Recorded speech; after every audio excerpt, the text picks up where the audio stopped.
Hello, my name is Pavel, welcome back to my channel. Welcome back to a beginner's guide to good horror movies. So you're looking for good horror movies and you're not really sure where to start. Well, luckily enough, I've watched a lot of horror movies, so I thought I would make a little list for people who are trying to dive into some horror movies and go beyond the generic titles that you see absolutely everywhere. And if you're in a rush and you don't want to watch the entire video, here are some solid horror movies that will get you into the mood that aren't too scary or too out there. So we have Inside, a Serbian film, Salo or the 120 Days of Sodom, I don't even know if I said that correctly, and finally Imprint. So there's a few quick ones for you there, but the first movie that I want to talk about that's on the list is called Chime. The reason I'm putting this on the list is because the movie is unconventional, and because of that it is terrifying. The movie follows a school teacher that is woken by the sound that fills him with dread. This movie gets you with its atmosphere. You walk away a little bit confused but also terrified. This is one of the only movies this year that has made me scared in bed. Like, I could not sleep. I kept thinking about this movie and I kept thinking that something evil was going to happen to me. I love this movie a lot, and I love a movie that does not reveal all the answers and works with the unknown,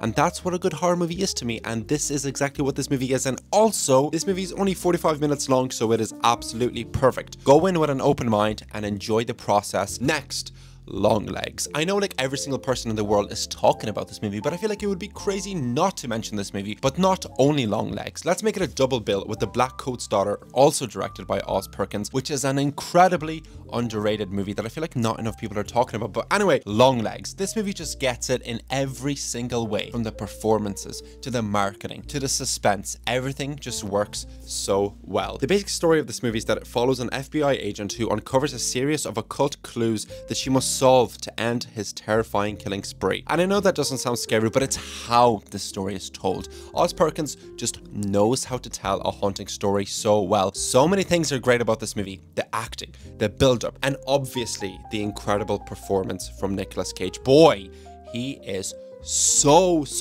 good in this movie. Like, he gets it. But at the same time, the less you know the better, because if you know nothing about Longlegs the character, then you're going to be in for a great surprise. It is, I just wish I could go into the movie again and know nothing about it and see Longlegs for the first time, because it was incredible. One thing we see in big budget generic horror movies that becomes extremely tiring is cheap jump scares. Justifying that a movie is good because it made you jump a few times with loud noises and screams is just, I don't consider that a good horror movie. But that's perfectly fine if that's what you're into and if that's what you want from a movie. But the beauty with Longlegs is that it is truly haunting. It will stay with you for a long time. The character of Longlegs has stayed with me since I watched it a week ago. And a movie that can stay in your mind for over a long period of time is, to me, is a lot more effective than a quick jump scare that you're just going to forget about in a few minutes. Plus, this movie just looks so good. It's beautiful, and the main thing with this movie, once again, is just to go in blind, because the less you know, the better. It's just so much more fun. Don't watch the trailers, don't read about it. Like, wipe your memory even of me telling you about this movie. Just go watch it. Just go watch it. Then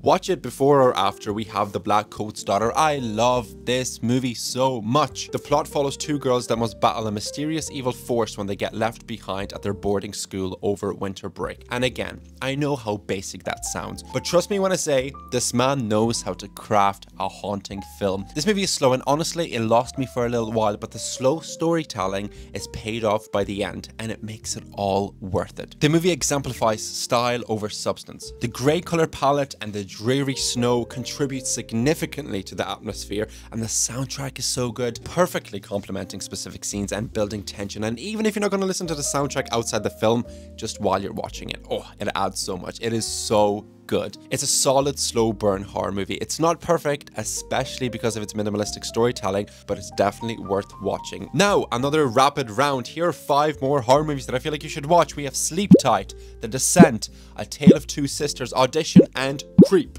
I love those movies so much. They're great, and yeah, just go watch them. Another movie that's incredibly underrated is Host from 2020. A movie that was made during COVID that's absolutely incredible and not enough people talk about. I've honestly not heard anybody speak about this movie. It is so good. Directed by Rob Savage, Host follows 6 friends who hire a medium to hold a seance via Zoom during lockdown. But they get far more than they bargained for as things go quickly wrong. This movie captures the zeitgeist of the time, delivering well-crafted jump scares and atmospheric setups. This This movie moves at a brisk pace, keeping the tension high and never allowing the audience to dwell on the escalating intensity. It's only 56 minutes long, and if you know me, then you know that's something I love. And the originality and the strong writing of host just had me sucked into this story. The Zoom concept was so fresh and interesting, and it just set it apart from everything else that was happening at the time. The lead actors delivered great performances, and the VFX shots were credible and genuinely scary, and the scares were justified. Host uses the medium to its full extent, with strange things happening in the background, jump scares, and just creepy moments. And honestly, it's just executed in such a great way, and it's something that's stuck with me since 2020, and I love this movie so much. And finally, the last movie I'm going to talk about, and it is a movie that genuinely haunts me to this day, and I cannot stop thinking about this movie. It is one of the scariest movies I have ever watched. It is called Lake Mungo, and I'm going to be honest with you, I did not watch this movie for years because of how ugly the poster was. It kept putting me off. It just looked ridiculous. But after hearing so much praise about this movie, I was just like, okay, I need to check it out. And from the start, I wasn't really sold. Everything just felt a little bit strange. But by the end of the movie, I was terrified, and I genuinely, hand on my heart, could not sleep for like 2 nights because it just creeped me out so much. The movie focuses on the Palmer family, and after their 16-year-old daughter Alice Palmer drowns in a local dam, her family experiences a series of strange, inexplicable events centered in and around their home. Unsettled, they seek the help of a psychic who discovers that Alice led a secret double life, and at Lake Mungo, Alice's secret past emerges. Even reading the synopsis of this movie is giving me goosebumps because of the memories that this movie brings me. What makes this movie so haunting is how realistic everything feels. This movie is absolutely heartbreaking, and it gets you extremely invested in the story of the Palmer family and what actually happened to Alice. You watch her family mourn, retain hope, and never give up, even if they're holding on to strings and wild theories, just absolutely anything that will help them cope with the loss of Alice. It's a horror movie that will resonate with a lot of people, and it will just become personal for so many people that watch this movie. The actors sell the story so well. Whenever you use the mockumentary form and you have talking head interviews, it is so important to convey true emotions. For example, the reason the Poughkeepsie tapes sucked so much is because you knew you were watching a movie. It just took you out of it, but the actors in Lake Mungo make you feel every single second of every single emotion, and that's what elevates this movie. I honestly do believe that this is one of the best modern horror movies ever made, and I just love this movie so much. It's not just a simple horror movie, it's a movie with depth, a movie that's not going to just scare you, but it will make you so sad in every single way, and it is great. Lake Mungo is so